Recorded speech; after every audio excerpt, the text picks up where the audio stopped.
So guys देखो, अब ये लास्ट पोर्शन है तुम्हारा थर्मोडायनेमिक्स का, है ना। उसके बाद हम लोग थर्मोकेमिस्ट्री स्टार्ट करेंगे।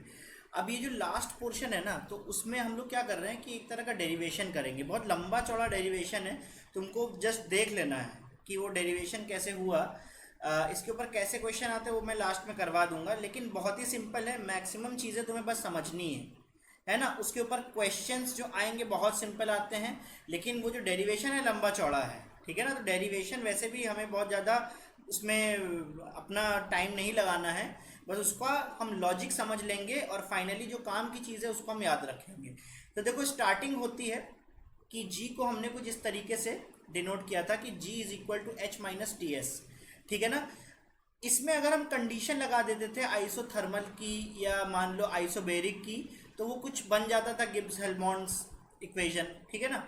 लेकिन मान लो हम इसमें कोई कंडीशन पुट ना करें, तो हम इसको क्या कर देते हैं, एक्सपैंड कर देते हैं। तो एच जो है वो यू प्लस पी वी हो जाएगा और टी एस के जैसा रह गया। अब हम लोग क्या ले लेते हैं, इसका डिफ्रेंसिएशन ले लेते हैं। तो यू का differentiation D U P V के लिए अगर डिफ्रेंसिएशन लेंगे तो P D V plus V D P. मेरे ख्याल से आपको डिफरेंशिएशन का लॉजिक पता होगा, फिजिक्स में आपने पढ़ा होगा। और ये टी एस है, तो इसमें डिफरेंशिएशन अगर होगा तो T D S minus H D T.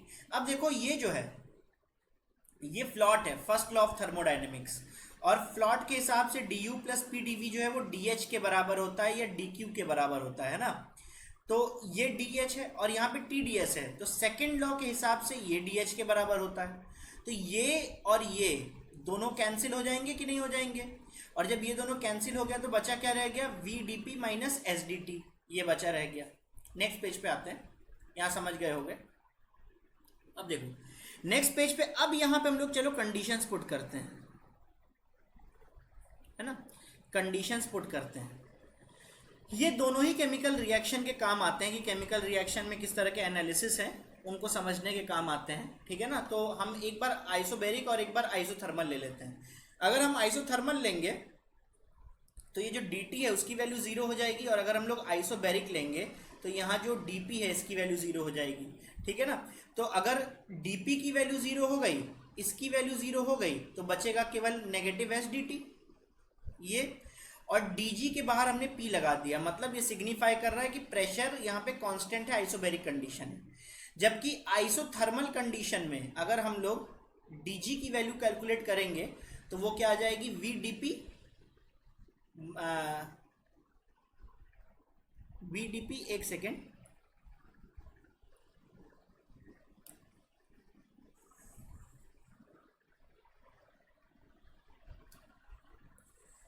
ये मुझे यहाँ लिखना चाहिए था और मैंने गलती से इसको यहाँ लिख दिया, तो I am very sorry for that.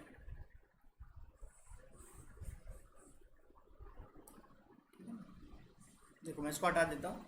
देखो, जहाँ पे आइसोबेरिक तुम्हारा कंडीशन बन जाएगा वहाँ पे डी जी की value at constant pressure negative S D T आ जाएगा, ठीक है ना। इसको अगर हम फर्दर सॉल्व करते चले जाए तो यहाँ पे हमें ये गिब्स हेल्मोंट्स रिएक्शन या गिब्स हेल्मोंट इक्वेशन जिसको बोलते हैं ना, वो मिल जाती है। ये पहली बात तो केवल उतना ही इम्पॉर्टेंट है जितना कि इस ब्रैकेट के अंदर लिखा हुआ है, मतलब इसका डेरिवेशन एकदम भी इम्पॉर्टेंट नहीं है, इसीलिए इसके डेरिवेशन पे हम लोग नहीं जाएंगे। लेकिन अगर मान लो हम लोग आइसोथर्मल कंडीशन रखते हैं और आइसोथर्मल कंडीशन में हम लोग केमिकल रिएक्शंस करवाते हैं, तो आइसोथर्मल कंडीशन में जो dg की वैल्यू है वो vdp के बराबर हो जाती है। तो चलो इसके आगे की कहानी हम लोग सीखते हैं नेक्स्ट पेज पे। देखो यहाँ पे मैंने पहले से ही तुम्हारे लिए बहुत कुछ करके रखा है, तो इसको समझना। हमारे पास इक्वेशन क्या है, dg is equal to V D P at constant temperature, this is very important. हम लोग अभी पूरा काम केवल एक मोल के लिए कर रहे हैं, तो क्या कर रहे हैं हम लोग कि यहाँ पे अगर हम dg लिखें तो dg के साथ हमने यहाँ m जोड़ दिया। m इसलिए क्योंकि अब यही सेम रिएक्शन हम 1 मोल के लिए लिख रहे हैं, तो सिग्निफिकेंटली हमने इसको gm कर दिया, कोई बड़ी बात नहीं। तो gm को हम लोग क्या लिख सकते हैं, v क्या होता है nRT बाई p। अब n की वैल्यू तो 1 है यहाँ पर, है ना, तो ये केवल क्या बचा रह गया, RT by P into D P. तो यहाँ पे R एक कांस्टेंट है, आइसोथर्मल कंडीशन है तो T एक कांस्टेंट है। तो ये जो P है और यहाँ dP है, ये दोनों आपस में इंटीग्रेट हो सकते हैं, है ना। तो यहाँ पे जो DGM है उसका सिग्निफिकेंस क्या है, देखो हमने एक सेम तुम्हारा सिस्टम को दो स्टेट से गुजारा। ये स्टेट वन है सिस्टम का और ये स्टेट टू है। स्टेट वन में हमारे पास जो गिब्स फ्री एनर्जी की वैल्यू थी एब्सोल्यूट वो जी1 थी, और स्टेट टू में हमारे पास गिब्स फ्री एनर्जी की वैल्यू जो थी वो जी2 है ना। तो इसको अगर हम इंटीग्रेट कर देते हैं, है ना, तो ये जो दो सिस्टम्स, दो स्टेट के बीच का जो वैल्यू है तो उसको हम लोग लिमिट की तरह ले लेते हैं जी1 और यहाँ पे जी2, और इसको इंटीग्रेट करें तो यहाँ पे क्या हो जाएगा, इसका प्रेशर P2 और इस सिस्टम का इनिशियल प्रेशर P1। तो यहाँ पे इस तरीके से हमने इसको इंटीग्रेट कर लिया। तो जब हमने इंटीग्रेट किया तो 1 मोल के लिए आंसर निकल के क्या आया, इसकी वैल्यू आ गई GM2 minus GM1 is equal to RT, और ये तो P तो इंटीग्रेशन में चला गया, तो लॉन यहाँ पे लिमिट लगा दी P1 से लेके P2 तक, तो P2 अपॉन P1, ठीक है ना। लेकिन अगर यही काम अगर हम n मोल्स के लिए लिखेंगे तो यहाँ से m हट जाएगा, क्योंकि m तो मोल को सिग्निफाई करता था, तो यहाँ पे G2 बचा रह गया, यहाँ पे Gn बचा रह गया, plus n into R into T. यहाँ से n हटाया था ना, ये देखो, तो यहाँ पे n वापस लगा दिया, nRT lawn of P2 upon P1। देखो सिग्निफिकेंस क्या है, बात करते हैं सिग्निफिकेंस की। तो मैं फिर से बता रहा हूँ, इतना बड़ा डेरिवेशन जो है वो तुम्हारे बहुत ज़्यादा काम का नहीं आने वाला, लेकिन अगर मैं डायरेक्ट तुमको बता दूंगा चीज़ें तो तुम्हें कन्फ्यूज़न रह जाएगा कि सर ये सब कहाँ से आ गया। तो बात को समझना, सिग्निफिकेंस है कि तुम पहले स्टेट वन में थे, अब तुम स्टेट टू पे हो, ठीक है ना। स्टेट वन पे जो गिब्स फ्री एनर्जी थी वो जी1 थी, स्टेट टू पे गिब्स फ्री एनर्जी है वो जी2 है, ठीक है ना। हम क्या कर सकते हैं, क्योंकि मुझे पता है कि हम एब्सोल्यूट क्वांटिटीज ना जी1 की ना जी2 की फाइंड तो कर नहीं सकते, तो हम लोग इनमें से एक को रेफरेंस ले लेते हैं। तो रेफरेंस क्या, जी1 को ले लिया, तो जी1 को अब हम लोग क्या बोलेंगे, जी0 बोलेंगे, ठीक है ना। जबकि जी2 को हमने नॉन स्टैंडर्ड ले लिया, है ना, नॉन रेफरेंस ले लिया, तो वहां पे हमने प्रेशर कितना P ले लिया, और क्योंकि आइसोथर्मल कंडीशन है तो दोनों तरफ टेम्परेचर को हमने कोई एक कांस्टेंट ले लिया, 298 केल्विन ले लिया मान लो, ठीक है ना। तो अब अगर हम लोग यही सेम इक्वेशन लिखेंगे, यही सेम, तो कैसे लिखेंगे कि G मतलब जो फाइनल है जो कि नॉन स्टैंडर्ड है ना, इज इक्वल टू G1, तो G1 को हमने G0 मान लिया है, plus n into R into T lawn of P2, है ना। P2 की वैल्यू क्या है, P है, और P1 की वैल्यू क्या है, P1 की वैल्यू है 1 एटमॉस्फेयर, क्योंकि रेफरेंस को हमने अपने हिसाब से सेट किया है। तो यहाँ पे ये वैल्यू आ गई कि नहीं, ठीक है ना। तो ये इसका सिग्निफिकेंस है, हमें इसको एक्चुअली यूज करना है आगे जाके। देखो कैसे यूज करना होता है, मैं फिर से नेक्स्ट पेज पे आ जाता हूँ। तो देखो एप्लीकेशन इसका देखने से पहले कहाँ गया, एप्लीकेशन इसका देखने से पहले मुझे एक चीज और समझनी पड़ेगी, थोड़ा सा मैं रिकैप में ले जाऊं। डेल्टा H पॉजिटिव मतलब A जो है वो B में जाना चाहता है, फीजिबल, ठीक है ना। डेल्टा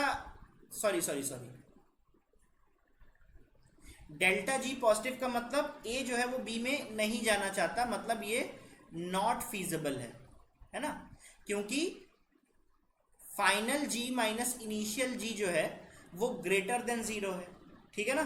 इसका मतलब तो ये हुआ कि जो तुम्हारा GA माइनस GB होगा वो लेस देन 0 होगा। भाई अगर GB minus GA greater than 0 है तो GA minus GB less than 0 होगा। इसका मतलब अगर हम लोग रिएक्शन को B की तरफ से करवाना चाहें A की तरफ, तो यहां पर रिएक्शन जो होगी वो कैसी होगी, फीजिबल होगी। लेकिन अगर तुम रिएक्शन को A से B की तरफ लिख रहे हो तो डेल G तुम्हारा पॉजिटिव आएगा और इस वजह से रिएक्शन फीजिबल नहीं होगी, है ना। लेकिन अगर तुम B से A की तरफ करवाना चाह रहे हो तो वही सेम रिएक्शन जो है वो उल्टे डायरेक्शन से चलने लगेगी। मतलब अगर तुमने मान लो एसिड प्लस बेस लिया तो तुम्हें सॉल्ट प्लस वाटर मिलेगा, है ना, क्योंकि इस डायरेक्शन में डेल G जो है वो तुम्हारा नेगेटिव है।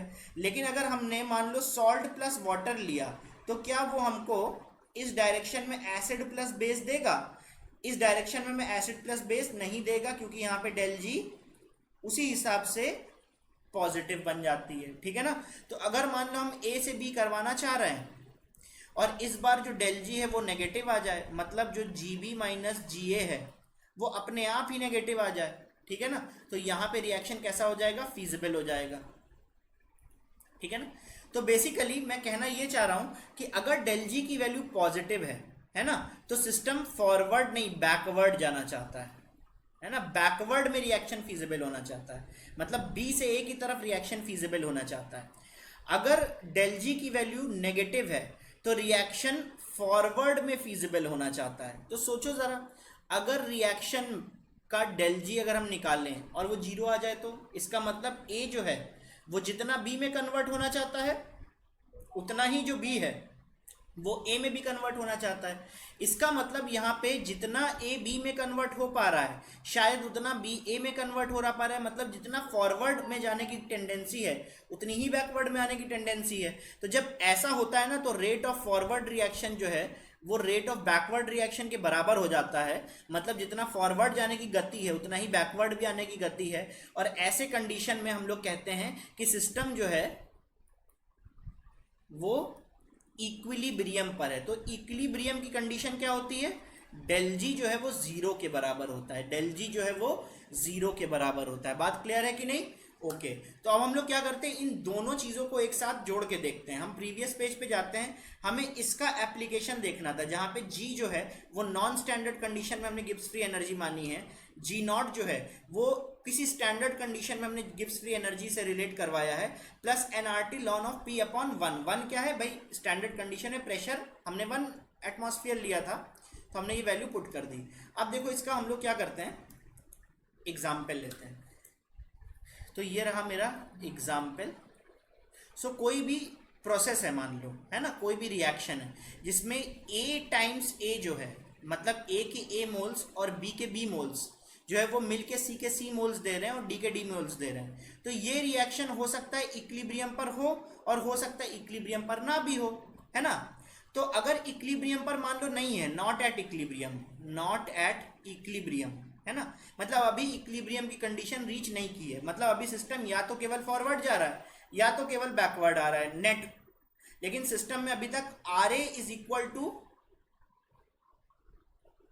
सिस्टम में अभी तक R F is equal to R B ऐसा कंडीशन प्रिवेल नहीं हुआ है। तो एक स्टैंडर्ड कंडीशन अगर हम रिएक्शन करवाते हैं तो इसका जो गिब्स फ्री एनर्जी होता है वो जी ए नॉट होता है, इसका जी बी नॉट होता है, इसका जी सी नॉट होता है, इसका जी डी नॉट होता है, ठीक है ना। लेकिन हम तो कोई भी रिएक्शन नॉन स्टैंडर्ड कंडीशन में करवा सकते हैं। तो यहाँ पे हमने जो गिब्स फ्री एनर्जी ली है वो कितनी ली है, G A, G B, G C and G D. तो जो net change in Gibbs free energy होगा इस पूरी रिएक्शन के लिए, है ना, वो क्या होगा, प्रोडक्ट का Gibbs free energy minus reactant का गिब्स फ्री एनर्जी, ठीक है ना। अब मान लो ये जीडी की वैल्यू जो है, केवल हम इस पे ध्यान दें तो जीडी की वैल्यू को हम इस पर्टिकुलर इक्वेशन से निकालेंगे। देखो कैसे, तो जीडी जो है वो जीडी नॉट के बराबर है, मतलब इनिशियल कंडीशन के रिस्पेक्ट में जीडी को हम लोग यहां से रिलेट कर रहे हैं, अपने खुद के उसके स्टैंडर्ड कंडीशन से रिलेट कर रहे हैं। तो जीडी की वैल्यू क्या आ जाएगी, जीडी नॉट माइनस एनआरटी। तो नंबर ऑफ मोल्स कितने हैं, डी मोल्स, तो D into R into T, lawn of D का पार्शियल प्रेशर कितना लिया मैंने, पी डी लिया, ठीक है ना। तो इसको अगर फर्दर सॉल्व करें तो G naught D minus R T lawn of P D, और ये जो डी है ये ऊपर चला गया। वैसे ही हम जी सी, जी ए और जी बी निकाल सकते हैं कुछ इस तरीके से, 1 2 एंड 3, ठीक है ना। और जब इनको तुम G D, ji C, ji A, G B, इनको तुम इस इक्वेशन में रखोगे, ये जो इक्वेशन है इसको यहाँ पर पुट करोगे तो देखना सारे जी नॉट जो हैं ये और ये सारे जी नॉट एक साथ लिख दो और सारे आर टी एल एन के टर्म से एक साथ लिख दो, तो देखना कुछ तुम्हारे पास इस तरीके का रिएक्शन बन के आ जाएगा। तो जो जी आर नॉट है ना, जी आर नॉट वो बेसिकली क्या है, स्टैंडर्ड कंडीशन में जो जी आर होगा, है ना, तो basically G naught D plus G naught C minus G naught A plus G naught B, ये होगा कि नहीं होगा, ठीक है ना। तो जब ये एक साथ तुम लिखोगे इस, मतलब इन सारी वैल्यूज को यहाँ पुट करोगे तो देखना ये अपने आप आ जाएगा, अगर इच्छा है तो कर लेना अपने आप से, ठीक है ना। ये ऐसा कुछ आ गया। अब मैं नेक्स्ट पेज पे आता हूँ, तो देखो नेक्स्ट पेज पे मैंने क्या लिया है,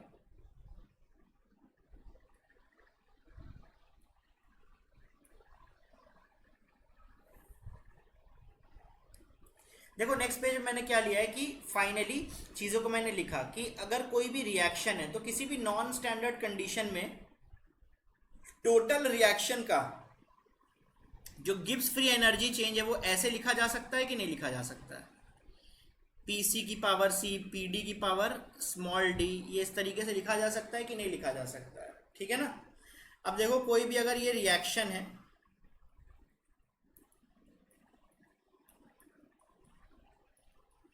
ना, तो तुम्हें याद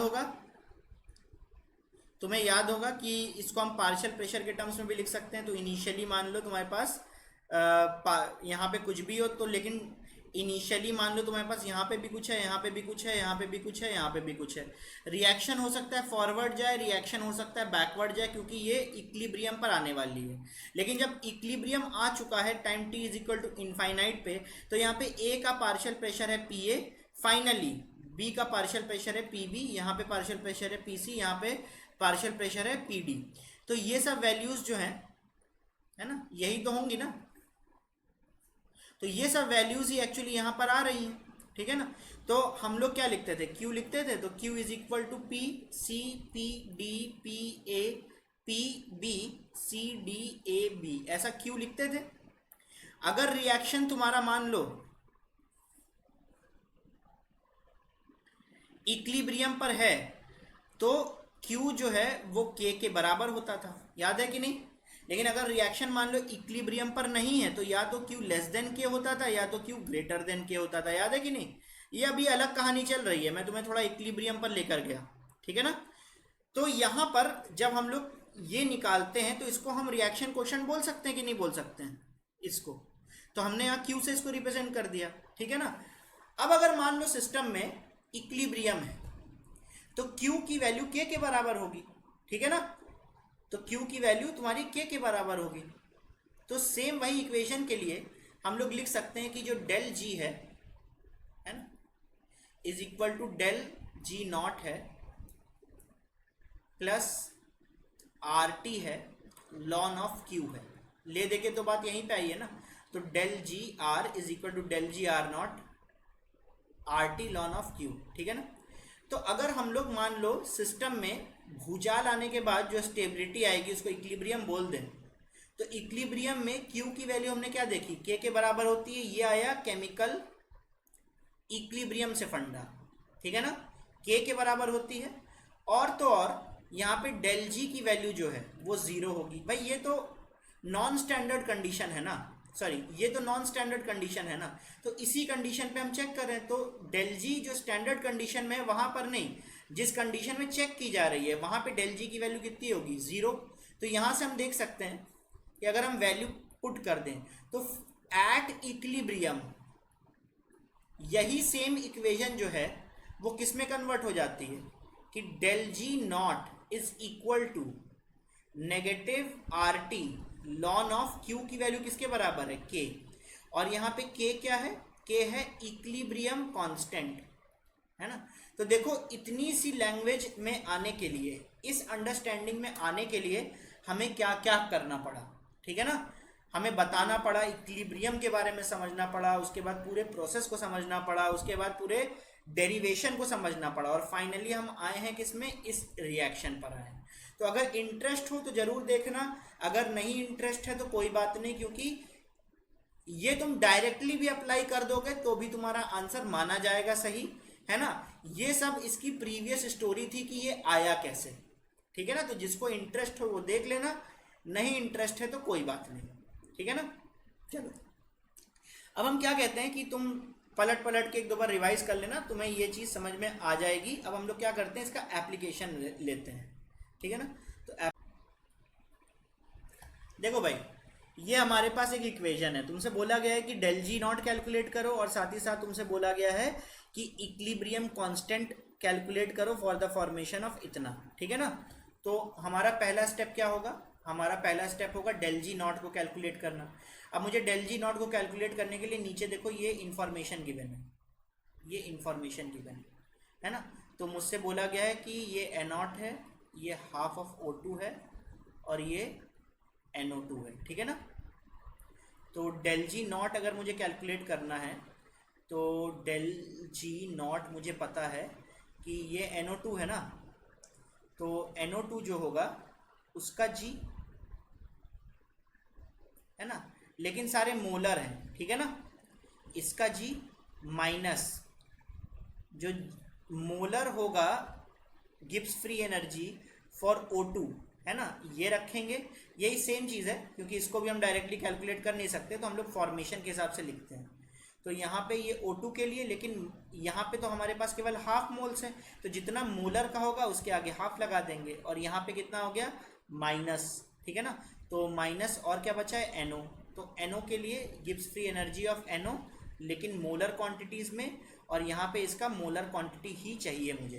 तो यहाँ पे बस वैल्यूज पुट कर दो। देखो NO2 के बारे में भी गिवन है, NO के बारे में भी गिवन है, और O2 के बारे में भी गिवन है, ठीक है ना। तो यहाँ पे आंसर्स हम ले लेते हैं, क्या हो जाएगा, NO2 NO2 NO2 NO2 ये रहा। तो किलो जूल पर मोल, तो सारी वैल्यूज जो आ रही हैं वो किलो जूल में आ रही हैं। तो कितना, 52, ठीक है ना। उसके बाद NO के लिए कितना लिया गया है, नेगेटिव 87 लिया गया है किलो जूल पर मोल, है ना। और O2 के लिए कितना लिया गया है, 0, तो हाफ इंटू 0 ये लिख सकते हैं।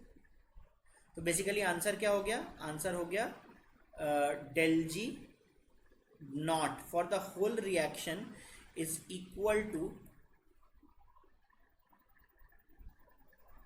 -25 किलो जूल। आप इसको कर लेना, ठीक है ना, इतना समझ में आ गया। मैं इसको मैं मिटा देता हूँ। फर्दर अगर मुझे मान लो इक्विलिब्रियम कांस्टेंट निकालना है, तो इक्विलिब्रियम कांस्टेंट निकालने के लिए मैं क्या करूँगा, यहाँ पे मुझे पता है कि मैं यहीं से स्टार्ट कर दूंगा। मुझे ये याद है ना कि टोटल रिएक्शन के उसके लिए रिएक्शन के गिब्स फ्री एनर्जी के लिए मुझे स्टैंडर्ड गिब्स फ्री एनर्जी पता होना चाहिए, है ना, प्लस मुझे RT ln Q। Q का मतलब क्या होता है, रिएक्शन कोशेंट। तो यहाँ पे रिएक्शन कोशेंट क्या होगा बताओ, यहाँ पे रिएक्शन कोशेंट हो जाएगा तुम्हारा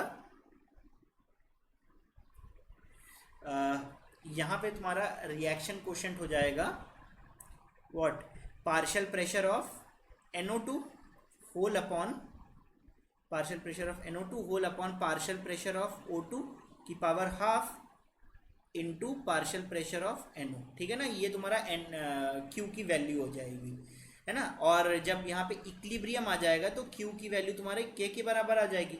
तो कभी भी इक्विलिब्रियम कांस्टेंट पूछा जाए तो हमेशा Q की वैल्यू को हम K रख देंगे। तो यहाँ पे RT ln K आ गया, है ना। और यहाँ पे डेल जी की वैल्यू तो मुझे पता ही है, कितना निकाली थी हमने, -25 निकाली थी ना। तो -25 किलो जूल, याद रखना, -25 किलो जूल। तो 25 किलो जूल को अगर हम जूल में कन्वर्ट करें तो -25 इंटू 10 की पावर 3 इतना आ गया कि नहीं, है ना। और मुझे पता है कि जब मैं इक्विलिब्रियम के लिए लिख रहा हूँ तो Q की वैल्यू K के बराबर और डेल जी R की वैल्यू 0 के बराबर, क्योंकि इक्विलिब्रियम पे जो प्रेजेंट कंडीशन होती है वहाँ पर डेल जी की वैल्यू 0 होती है। तो यहाँ पे इसको 0 पुट कर दिया, तो मुझे पता चल गया ln K,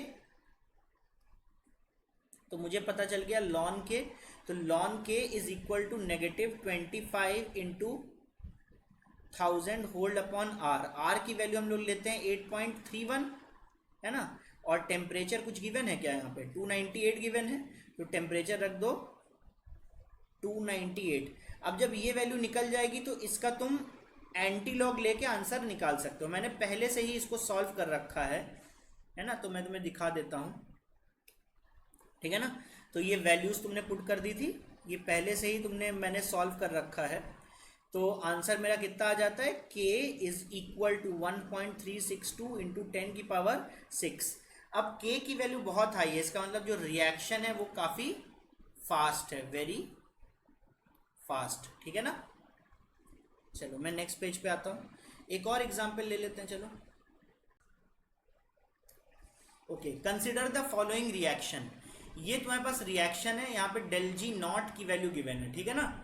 calculate the del G for the forward reaction forward reaction के लिए डेल जी कैलकुलेट करना है व्हेन द कंसंट्रेशन आर इतना इतना इतना, ठीक है ना। तो तुमसे बोला गया है कि तुम्हारे पास एक इक्वेशन है ट्वाइस ऑफ SO2, ठीक है ना, O2 गैस है और यहाँ पे ट्वाइस ऑफ SO3 है, ठीक है ना। किसी एक स्टैंडर्ड कंडीशन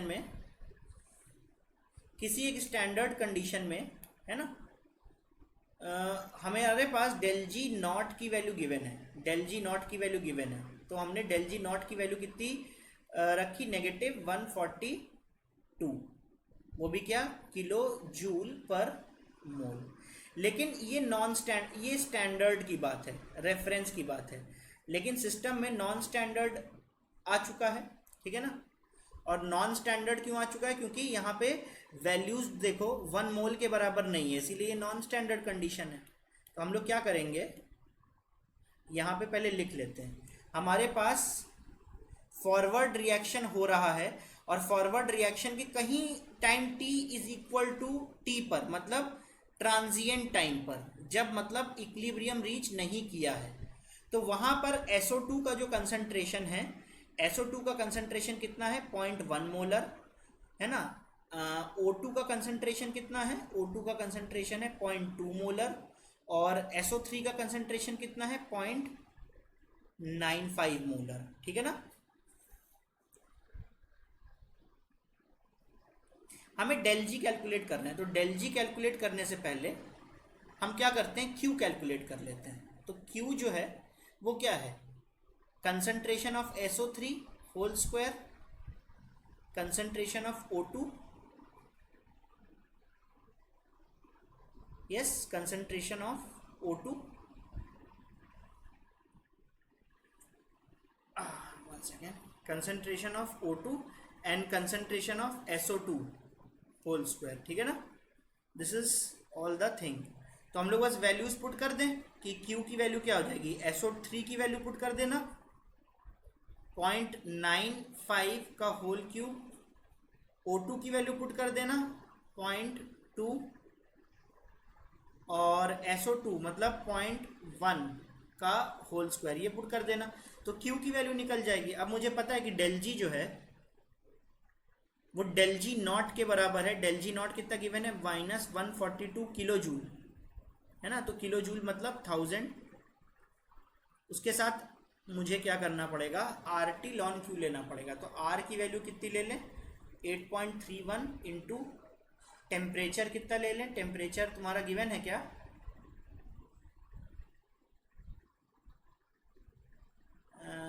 टेम्परेचर गिवन नहीं है, तो टेम्परेचर हम, अच्छा टेम्परेचर भी गिवन है 1455 केल्विन, है ना। तो 1455 केल्विन इंटू लॉन क्यू, तो क्यू की वैल्यू तुम पहले निकाल ही चुके हो, उसको पुट कर देना, ठीक है ना। But putting everything into short perspective, मैंने क्या किया है कि इसका आंसर पहले ही ले लिया है, मैंने पहले ही कैलकुलेटर पे सॉल्व करके आंसर ले लिया है, ठीक है ना, ताकि आंसर गलत ना मैं कैलकुलेट कर लूँ। तो यहाँ पे देखो डेल जी की वैल्यू पहले से ही जो गिवन थी उसके हिसाब से 42K है ना, तो K के लिए यहाँ पे तुमने 1000 करना होगा, और इसको जब तुम कैलकुलेट कर रहे होगे तो यहाँ पे 73.9 kilo joule, 73,900 kilo joule something कुछ आएगा, तो ये 73.9 किलो जूल के बराबर हो गया, है ना। तो इन दोनों को तुम ऐड कर दो और देख लो आंसर कितना है। तो वैल्यूज मैंने दे दी है और ये तुम्हारा आंसर आ जाएगा, ठीक है ना। तो इसके साथ तुम्हारा थर्मोडायनामिक्स खत्म होता है। अब हम लोग 1, 2 या 3 मैक्सिमम क्लासेस में थर्मोकेमिस्ट्री कंप्लीट कर लेंगे, तो हमारा ये पूरा पोर्शन चैप्टर कंप्लीट हो जाएगा, ठीक है ना। चलो, थैंक यू।